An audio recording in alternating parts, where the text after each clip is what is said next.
guys, it's 2025. The real estate market is slightly more challenging than most of us would like. In the next 27 minutes, I'm going to present to you some thoughts. Um, Ideally, from a team leader or broker perspective, but you as a solo practitioner, if you are, you may find value in it as well.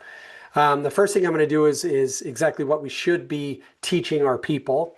The next thing is the activities they should be doing. And then lastly, we're going to end up with some exactly what to say information. My name is Joe Herrera. I run a real estate team out of Las Vegas, Nevada. Our team routinely does 600 or 700 units a year. Blended, a lot of SOI deals, some leads that they close. We run a high production, low profit margin team. Still is profitable, but running a team in 2025 is trickier than it was in 2015.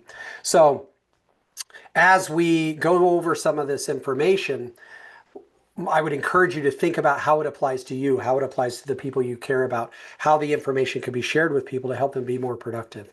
As I said, 2025 is more challenging than we would like it to be. I would personally, if I could wave my magic wand, I would get the Fed to lower interest rates to 5%. And then we would all go back to the days of just going to the gym and having people buy houses with us. Unfortunately, that's not the world we live in. We now live in a world where the things we do and the things we say matter quite a bit. I remember going to CrossFit and stretching and the guy next to me saying like, hey man, I'm thinking of selling my house. And me being like, yeah, for sure. I mean, we'll get to that, right? And then we go list their house for $700,000 and help them buy a $600,000 house or a $900,000 house. And I thought I was a great real estate agent. Well, in 2025, in the environment we are in now, is when great real estate agents, I wouldn't say are made, but are made manifest. And so the things we say and do right now really, really matter. So let's talk about us a little bit. So Taylor and I run a team here in Las Vegas. I also run a network of agents across all of North America, approaching 7,000 people in that network, which is fun and challenging. But those are my two primary responsibilities. My business partner, Taylor Prince's focus is slightly different. He runs our investment team. So we'll do 125 units in 2025, wholesales, flips. We run a transitional housing product that help for people recovering from alcoholism and things like that. And then we have joint venture relationships with title. We've got mortgage relationships. We've got insurance relationships. So a lot of what he focuses on, the easiest way to think of it is my job is to create income. His job is to create wealth. Well, what do agents need to do in 2025 to be successful? I actually have broke down the math for you. Math is, I'm kind of a geek about it. It matters to me.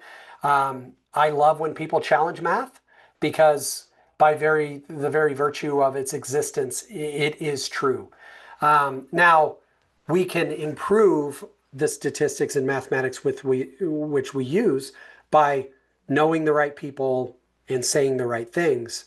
But for the sake of our time together, I've put together the averages so you understand what it takes to be successful.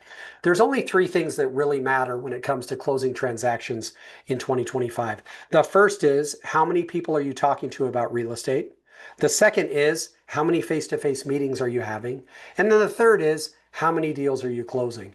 Now, our unique talents, skills, and abilities affect that quite a bit, meaning as far as conversations go, if you have a unique advantage on the marketplace, being that your life partner runs the school board and that school board has 50 new teachers showing up every year, and those 50 new teachers are incentivized to work with you, then your conversations are very easy because there's a baseline expectation of using you before the conversation ever happens. Your family are conversations that should be easy, although I've had my dad literally 2 years ago sold a house with my stepsister who knows nothing about real estate. And we've closed thousands of units. So sometimes even your family will betray you. I'm still kind of pissed about that. But our conversations matter, have the easiest conversations we can have. Our face-to-face matter, and the deals we close matter. So here's the numbers to keep in mind. If you're having conversations with real human beings. Now, if you have a lead system that is filled with people like Big Bird at sesamestreet.com and 707-867-5309 and the lead's contact number is Jenny, then it's really hard to have meaningful conversations. But if you have real human beings, real phone numbers, with at least real curiosity around real estate, then the expectation is one out of every 20 conversations you have should turn into a set appointment. In other words, 5% of your conversations. So if you have 100 conversations in a given week with unique individuals, not repeating week after week the same people, but if you have 100 conversations, you should set 5 appointments. Now, when you set appointments, you should be setting appointments realizing only 50% of them are actually going to happen. Now, you may say, oh, 100% of my appointments show up. And then I would say, well, you're not setting enough appointments. You're waiting until something's guaranteed for it to actually happen. I've got a son who's going to be proposing to a girl here pretty soon. He already knows the answer. That's a very easy proposal. But if you're waiting until you know somebody will go see a house with you to invite them to go see a house with you, you're waiting too long. You want half of your appointments to cancel. That means you're setting enough appointments. So you have 100 conversations to set 5 appointments. Half of those appointments show up. Of those half that show up, so let's say you set 5 and you get lucky, 3 show up. You're only going to close 20% of the people you meet face-to-face to show real estate or to list their property. So you can reverse engineer very quickly what you have to do to close 25 transactions in all of 25 or 25 transactions over the next 12 months. And you have to have 125 face-to-face appointments set, which means you're going to actually meet with you're going to have to meet 125 appointments, which means you're going to have to set 250. So you set 250 appointments to meet 125, knowing that of those 125, 20% of them are going to close, which will get you back to your 25 closing ratio. So I wanted to lay that baseline expectation. I'm just not a fan of lying to people. And I'm really not a fan of lying to myself.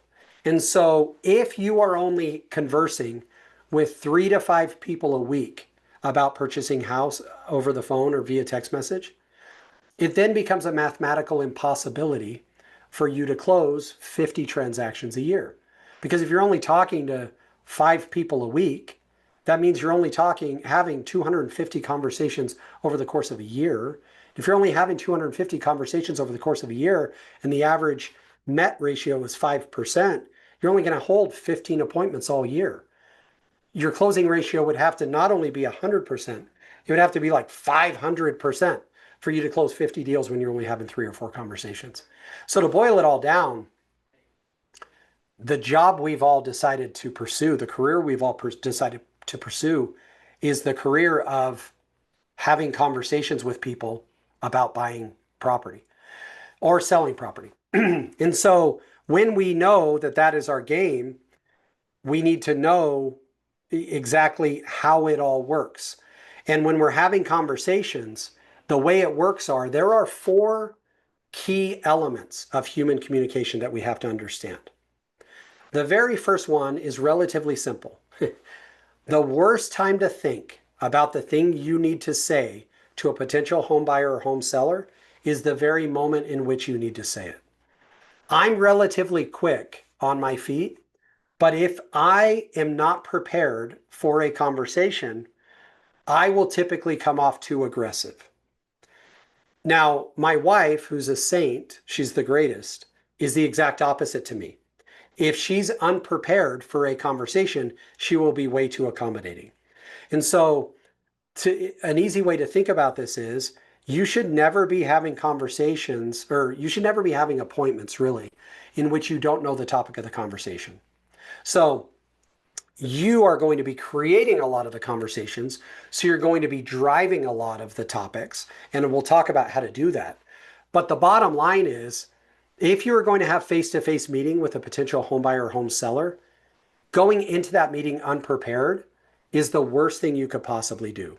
So understanding, if you don't have a baseline knowledge of what this meeting is all about, you need to slow down and get some context for the face-to-face meeting or the conversation before you ever head into that. Now, if I'm calling a pool of potential home buyers, then I know the topic of the conversation because I'm creating the conversation.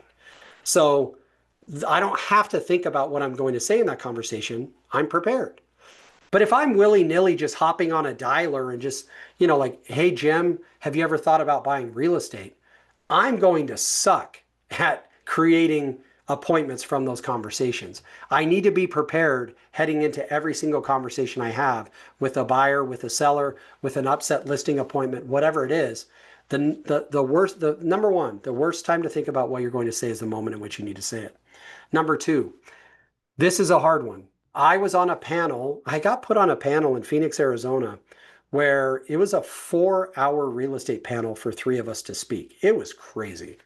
Well, on that panel, a few hours into it, somebody asked me, hey, Joe, what are you doing to get people off the fence? Or what are you telling your people on basically, how are you getting your agents to talk people into buying and selling in 2025?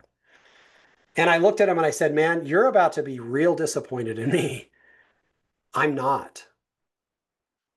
And he said, well, what do you mean? How are you helping your people if you're not telling them how to talk people off talk them off the fence in 2025? And I said, well, very simply, I try to help our agents understand what they need to be doing is finding people who have their own reason for buying or selling in 2025. You can't trick somebody into buying or selling right now because you have some creative way to buy down an interest rate. Now, buying down an interest rate is a great thing to help somebody do who is getting married, getting divorced, having children, becoming an empty nester, going through a job transfer. So what should we be saying or what should we be doing? We should be beating the bushes and like scouring our databases for people who actually have a reason to move right now. So if I'm calling leads, I would very simply say, hey, Jim, the market's a little bit unique right now. I'm sure you're hearing a lot in the media and whatever else. Just out of curiosity, what's got you thinking about buying a home in August 2025?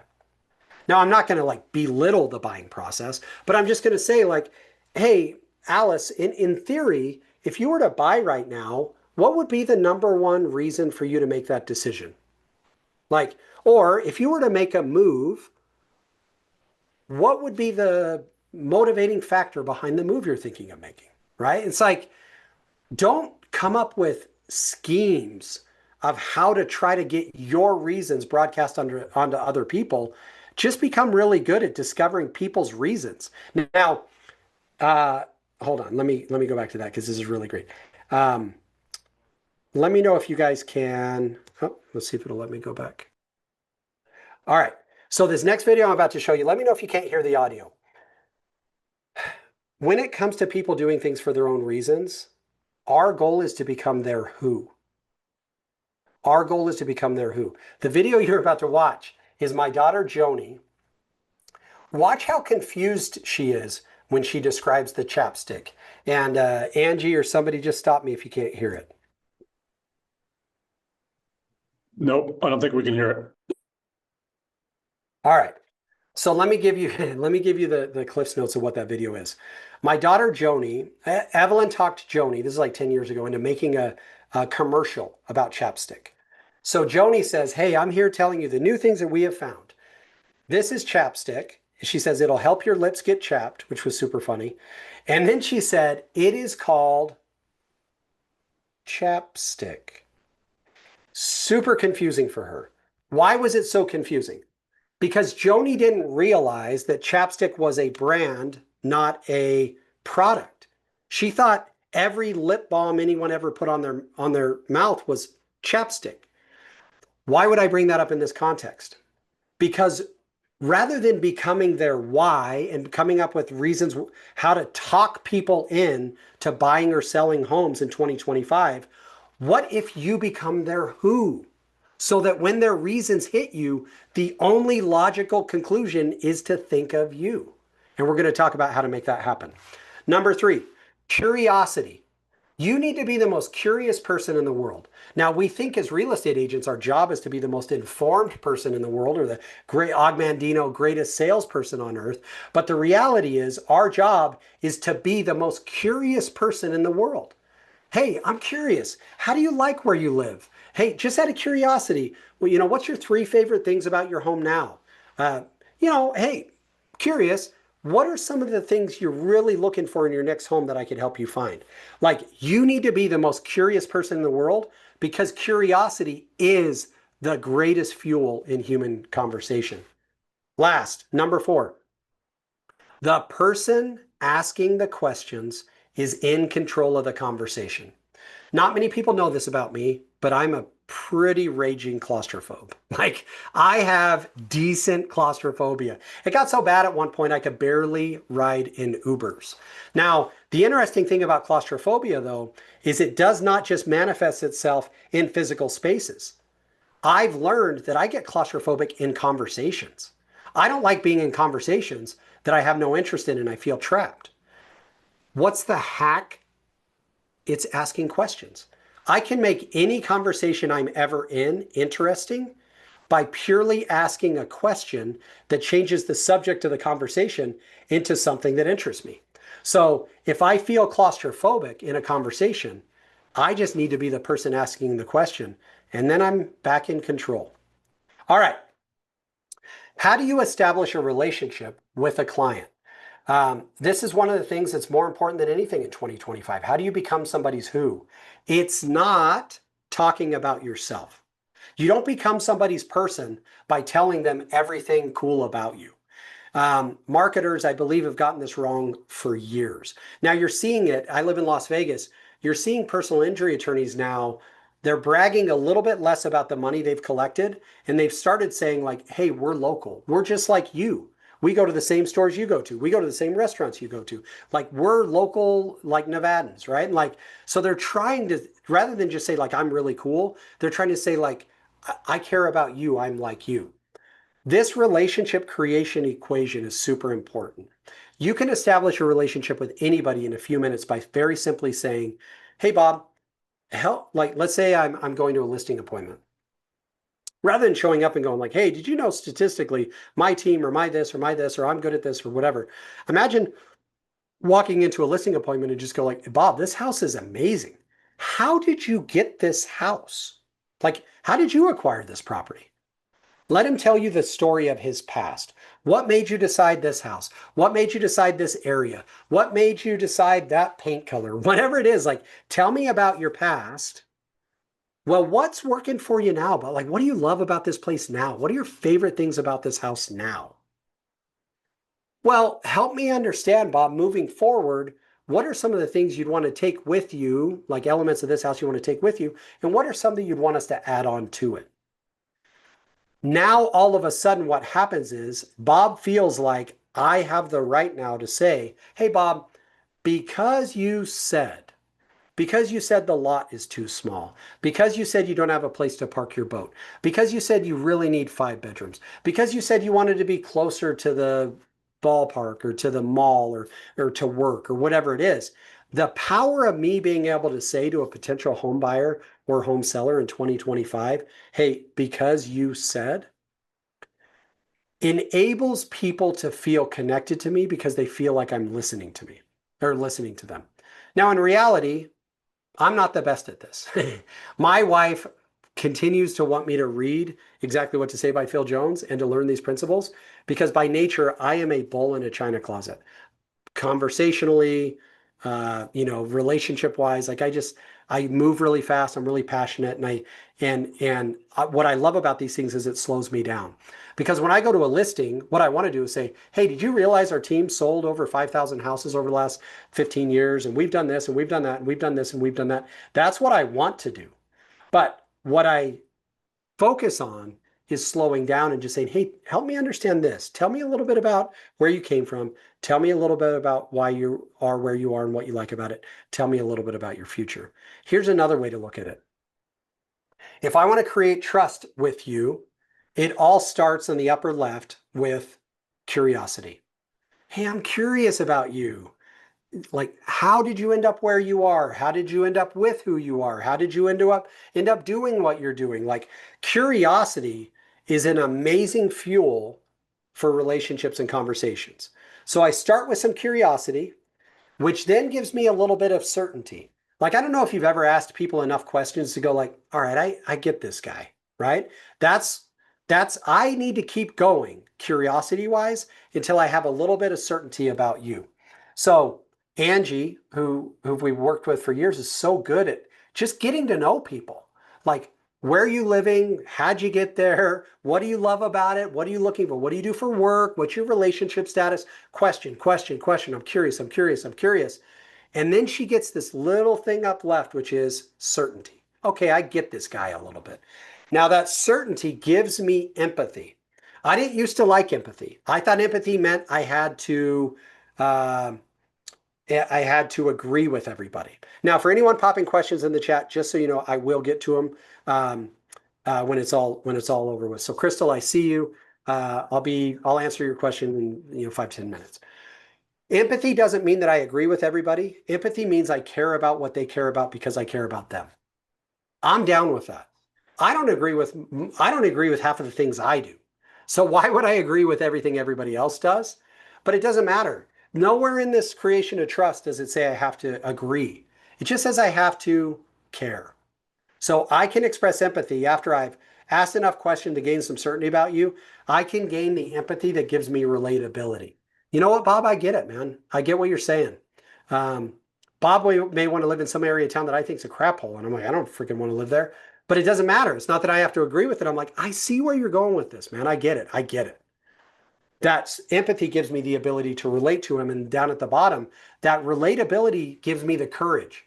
Bob, to be honest, man, because you've shared all these things with me, I'm gonna tell you, I think we need to get on this. I think I can find you a great deal. I think we could sell the place you're in, put a ton of money in your pocket, and I think you're really going to be in a good spot.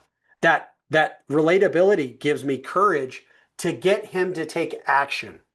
Now, here is one of my favorite phrases. Hey, Bob, here's what's going to happen next. I don't know if you know this or not, but especially in 2025, people do not want taxi drivers. They want tour guides. They want people to say, if you've ever been on a good tour in another city, it's like, hey, welcome to New York. Welcome to the bus tour. Here's what you're going to see. We're going to drive by, Carnegie Deli, and then we're going to go through Harlem, and then we're going to go by Yankee Stadium, and then we're going to do this. And you're like, dude, this is my guide. This is great. You're being guided. Nobody in that encouragement to take action, it's all about here's what happens next. Here's what I need you to do, Billy. Here's what I need you to do, Cindy. Like, right? Here's what's going to happen. And you're just sharing with them how you're going to move forward. All right. So those are the things we need to keep in mind. Now, the question is, I'm going to give you a few phrases as we end, and then we'll get to some questions. How would I start conversations? So now this one's been, if I could say this one's been bastardized a little bit. I think Phil Jones, who created Exactly What to Say, a lot of us are annoyed by the way this phrase is used. The principle behind it is about 90% of people, if you asked, do you consider yourself, like, play heads up, 7 up, everybody put their head down, put your thumb, how many of you consider yourself open-minded? 90% of people would raise their thumb. So when you're asking someone, how open-minded are they? Or, hey, are you open to some new ideas? The gut reaction of 90% of people is to say, like, yeah, I would consider stuff. Well, what's up, right? Like, oh yeah, I'm open-minded. Now, the lazy way to do this is just to keep manipulating people into trying to get them to do what you want. Like, people hit me up because they know I'm a certified guide with Phil Jones, and they're like, hey, Joe, are you open to blah, blah, blah? And I'm like, dude, just talk to me like a human being, right? Like, so the goal here isn't to manipulate people into doing what you want them to do. But there may be a time with a client where you say, like, hey, Jim, because you mentioned this, this, and this, how open are you to, considering X, Y, and Z? Now, I'm not trying to just manipulate them into doing what I want them to do. I'm just kind of challenging some of their belief system or their current current expectations, right? Like, hey, are you open to considering a few different things, right? That's super important. Now, I love this one more. Um, I have had some of the biggest business wins of my career using this very simple phrase. This may not interest you. This may not be for you. I don't know if you'd be into this, but it does two very powerful things.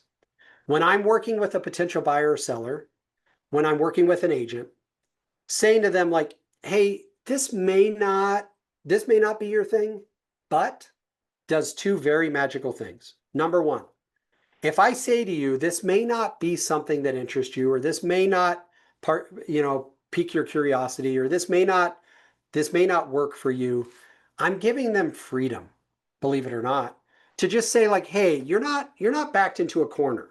Like you can make, like I'm not, the counterpoint to this is you would be crazy not to. You don't ever want to say you'd be crazy not to. You want to say, this may not be for you now, but is like conversational crack. When I say but, it's the equivalent of, hey, guess what? Never mind. Right? It's like the, you'll never believe what no, I probably shouldn't tell you. So this may not be for you, but how would I use this with a home buyer? I may say, hey, Jim, I'm not sure if this house would interest you, but I came across a deal that seems too good to be true, but somebody's going to get a great deal. It's X, Y, Z, A, B, C. And then I fly into the next one, which is, who do you know? So, hey, Jim, this may not be for you, but who do you know that's looking for X, Y, and Z? Now, who do you know is a very different phrase than do you know anyone? If you ask me, hey, Joe, do you know anybody that, my standard reply is going to be, no, I don't.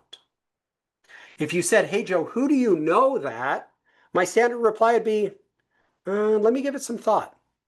So at worst, if I do it right and I hit up a potential home buyer, like, hey, this may not be for you, but I've got a deal that blah, blah, blah, blah, blah. Who do you know that's looking for a great deal on a house with a half-acre lot? We could get the interest rate bought down, yada, yada, yada. He's going to go either A, let me think about it, or B, why not me? So just to recap, guys, we have to be having enough conversations to lead to enough appointments set, to lead to enough appointments met, to create enough contracts, to do the type of business we need to do. So we have to reverse engineer it. If I looked at it and I said, you can run the math yourself. All right, I need to close 20 transactions in the next 12 months. All you would have to do is say, well, I know that I'm only going to close 20% of the face-to-face meetings I have. So if I'm going to close 20 transactions over the next 12 months, I need to have 100 face-to-face appointments, buyer appointments, seller appointments. All right, cool. Now I know only half of the appointments I set are actually going to happen. So in order to have 100 face-to-face appointments, I have to set 200 appointments, knowing that half of them are going to fall through. And then the easiest way to get there is, how many conversations does it take you to create a buyer or seller consultation, like a true appointment? Now, I used to be married to the phone, like all that mattered was the phone. To be honest, I'm not as gangster with that anymore. I think you can win in open houses. You can win in door knocking. You can win handing out flyers. You can win going to community events and creating a booth. Now, what you can't do, though, is count every person that comes into your open house as one of these people and then call BS on me and say, I just had 10 people come to my open house. I'm not going to close 2 of those people. Open house conversations, door knocking conversations, uh, tables at the county fair, those are not real estate related conversations that close at 20%. If you want to get to the 20% closing ratio, you need to meet a buyer to show them a house or meet with a seller to discuss the potential of listing it. With that, guys, easiest way to connect with me. Here's another phrase I forgot to bring up. Help me understand. I love that one. Whenever somebody says something stupid, I'm always hitting them with like, help me understand that a little bit. Count your conversations. Make sure you know you're having enough, but also make them count. Like, Don't have conversations that get wasted because they lead to nothing. Like if you're going to have conversations, make them count. If we're not connected, the easiest way to get in touch with me is through Instagram at Joe Herrera. We've had some live questions, so let me just kind of knock some of those out. Crystal, great question. How do you find more people to have conversations with? I'm a big lead generation guy. So we run a lead gen program where for, $40 to $50 a pop, we create accurate names and phone numbers and email addresses for people looking to buy houses in a different market. So like in Vegas, we're generating 30 to 40 opportunities a day that we hand off to our team. So I would say, first of all, get a lead generation product that you can create conversations in a profitable way.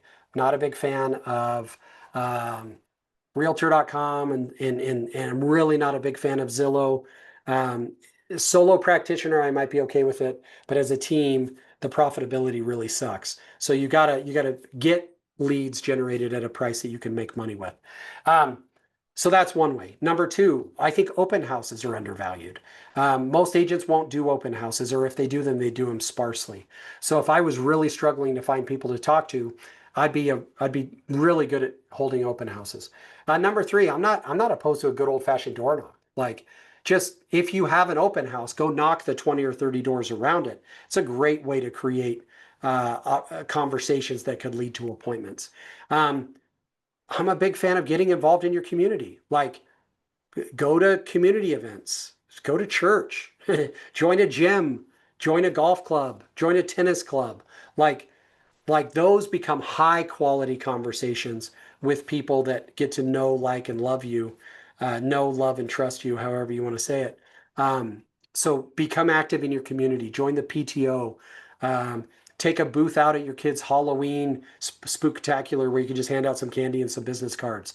Like, um, there's that old adage like ABC, right? Always be closing. I would just modify that a little bit to say ABC, like always be conversing. Just look for ways to always be talking to people about real estate. So get a good lead gen source, do some open houses, knock some doors, get active in your community, join a church, like whatever you need to do. And I'm not saying, trust me, I'm not saying just go to church to sell houses, but I'm saying like becoming active in whatever community it is. I belong to a country club, a golf course. Like I meet a lot of people that way. It pays for itself. Most of these things, by the way, guys, pay for themselves. You join a CrossFit gym and you're like, this is freaking crazy. It's 200 bucks a month. You're going to make way more than 200 bucks a month over time by being a part of a community like that. Um, Mark, what's the best way to reach out to clients you've had limited outreach to, i.e., just quarterly newsletter, holidays, cards, birthdays? Um, I think the best way to keep in touch with people that you haven't kept in touch with over the years is through social media. Like if I cared a lot about my previous clients and keeping things going, as much as we all hate and are annoyed with social media, I'm going to be the type of guy that follows them on Instagram, likes, loves, and comments on their posts. I would then try to make sure, like, dude, Facebook makes it so freaking easy for you. If you're Facebook friends with people and you just get on every single day, it will literally say, hey, Joe, so and so and nine other of your friends have birthdays today. Like, how easy is it to do that? And then just what I don't like doing is commenting on people's Facebook page to say happy birthday. I'll take it offline and I'll just text them. Um, you can get gangster and like, hey, I'm thinking about you creating videos and stuff. If that's you, that's great. I'll just send somebody a quick text like, hey, haven't seen you in a while. Hope things are good. Happy birthday. Hope you're doing well. Like, I'll make it a little bit more personal. Now, if you want to automate it, there's tons of things. And I'm trying to remember, maybe one of you guys remember, there's that hand handwritten with a robot hand cards you can send people. Like you can upload your entire database in there. Just say, hey, every birthday, send somebody a handwritten birthday card from me to just say, hey, what's up? Haven't talked in a while. Hope things are well. Thinking of you on your birthday. Like you could certainly automate certain things like that. But as far as like a very kind of foolproof dummy way to do it, um, yeah, I used to use the handwritten robot cards. Follow people on social media. Here's the thing, guys. Watch Go on Netflix and watch The Social Dilemma. I'm warning you, the first thing you're going to want to do is just cancel your every social media you have, because you're going to be like, I don't want to be manipulated. But if you're anything like me, you're going to go through a process where that concern and frustration over what social media is going to turn into you going like, you know what, maybe I'm going to use social media instead of being used by it. And Mark, as far as keeping in touch with previous clients, social media is a great way just to stay top of mind. And I'm not talking about becoming a content creator. I'm talking about becoming a commenter. Like, just get used to just going like, oh my gosh, that's so great. Hey, congratulations. Wow, your son's killing it. Like, and just being that person will keep you top of mind.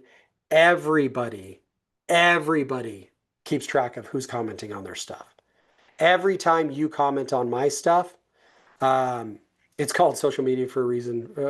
For a reason. Great point, Mark. Every time you comment on people's stuff, you give them. Think of it this way: if I'm commenting on somebody's social media post, I'm depositing emotional money in their bank account. And there are times when I'm just a jerk and I'll like withhold it on purpose. But the reality is, if I want to create equity in somebody's social bank account, great way to do it is to comment. So, guys, we're going to be kicking out the recording of this. So watch on Instagram. I'll just put it out there. Hopefully it helped. As always, I'm like the easiest dude to get a hold of. Just DM me on Insta. Happy to help you guys in any way I can. Hope you found some value in this. Have a great day. I hope you're finding value in the content you've been consuming, and my goal is to earn your subscription. So subscribe down below so that you get notified when we drop new content every single week.